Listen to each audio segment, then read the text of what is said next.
दोस्तों, आज आपके साथ फिर से एक बार लाइव होने का मौका है, बातचीत का ये मौका है। साथियों, जैसा कि हम लोग पिछले दिनों भी बात कर चुके हैं तमाम मुद्दों पर, आज एक बड़ी इम्पोर्टेंट बात आपसे करनी है। जैसा कि हम देख रहे हैं कि आजकल कई वर्षों से नौजवानों की परीक्षा लीक का जो मुद्दा है यह लगातार बना हुआ है। वर्तमान में काम कर रही कोई भी सरकार इस मुद्दे पर अपना स्पष्ट रुख अख्तियार नहीं कर पा रही है। अभी हाल ही में आपने नीट की परीक्षा, उससे पहले पुलिस भर्ती की परीक्षा उत्तर प्रदेश में आपने देखी, आपने रेलवे की तमाम परीक्षाएं देखी, आपने अभी नेट यूजीसी की जो परीक्षा रही, बहुत इम्पोर्टेंट, जो देश का भविष्य तैयार करने के लिए लोग तैयार होते हैं, प्रोफेसर्स, लेक्चरर्स, उनकी परीक्षा भी रद्द हुई है। कारण पेपर लीक। आखिर ये पेपर लीक की जो लीकेज है, उस लीकेज को सरकार क्यों नहीं बंद कर पा रही है, यह बड़ा ही सोचने का विषय है। हमारे पास तमाम संसाधन हैं, तमाम संस्थाएं हैं जो ऐसी चीज़ों पर रोक लगा सकती हैं, और बच्चों के साथ हो रहे भविष्य के साथ, जो नौजवानों के साथ हो रहे भविष्य के साथ खिलवाड़ हो रहा है, उसे रोका जा सकता है। मुझे लगता है यह एक बहुत अहम मुद्दा था इस बार आम चुनाव में भी, जिसका असर रहा। जो एक वातावरण बनाने का काम युवा करते थे, वो वातावरण बनाने का काम इस बार नहीं हो पाया। तो ज़रूर इस बात को जानने की ज़रूरत है कि आखिर ऐसा क्या है, आखिर ऐसा क्यों हो रहा है, इसे कैसे दूर किया जा सकता है, इसकी नीति क्या बनाई जाएगी, इस पर विचार करने की ज़रूरत है। कुछ अहम मुद्दे हैं, उनमें ये सबसे अहम मुद्दा है, कौन कर रहा है ये, किसके इशारे पर हो रहा है ये। आखिर युवाओं को, नौजवानों को नौकरी कौन नहीं देना चाहता। पेपर लीक होते हैं, खुलासे भी होते हैं कि पेपर लीक हुआ, लेकिन खुलासे जब तक हों तब तक करोड़ों नौजवानों का भविष्य अधर में लटक चुका होता है। हमें इसे रोकना चाहिए।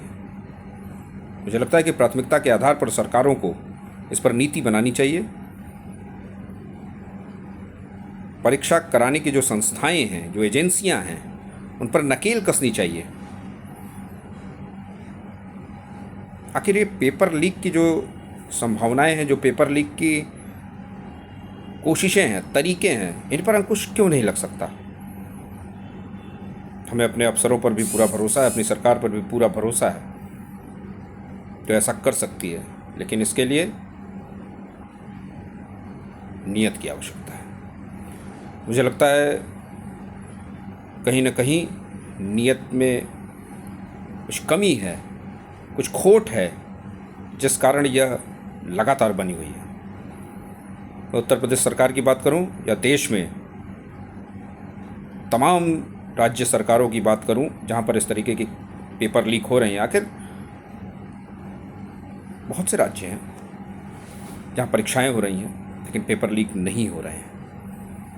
आखिर केंद्र सरकार और उत्तर प्रदेश सरकार की परीक्षाओं के लीक होने का कारण क्या है। मुझे लगता है सबसे पहले इस पर काम करने की ज़रूरत है। करोड़ों नौजवानों को नौकरी नहीं मिल पाई।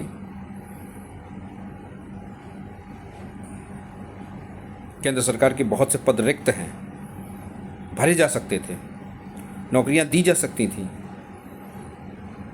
लोगों की उम्मीदों को पूरा किया जा सकता था, नहीं हो पाई। यदि हमारी नीयत है तो हमें लगता है इसे पूरा करना चाहिए। नेट यूजीसी की परीक्षा रद्द होना, वजह पेपर लीक, मुझे लगता है कि बहुत बड़ी वजह है। नीट जो एक बहुत टेक्निकल डिग्री है डॉक्टरों की, नीट की परीक्षा जहाँ से डॉक्टर तैयार होते हैं, देश का भविष्य और स्वास्थ्य तैयार होता है, उसके पेपर लीक होना, 720 में 720 अंक मिलना,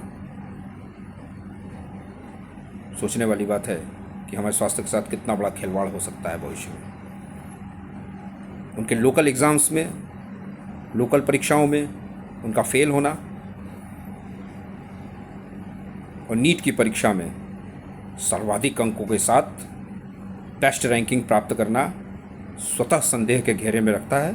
और बाद में सारे खुलासे हो रहे हैं, धीरे धीरे आपके सामने आ रहे हैं।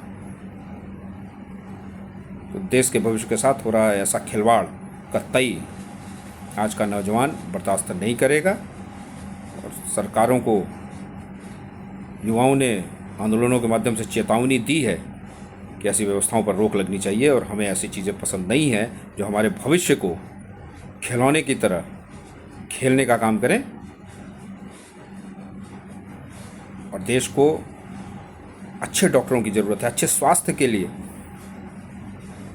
देश को भविष्य के लिए हमें ऐसे एग्ज़ाम्स में सरकारों को कड़ाई से पालन करना चाहिए। बस ऐसी बात अपने आपके सामने रखना चाहूँगा। बहुत बहुत धन्यवाद।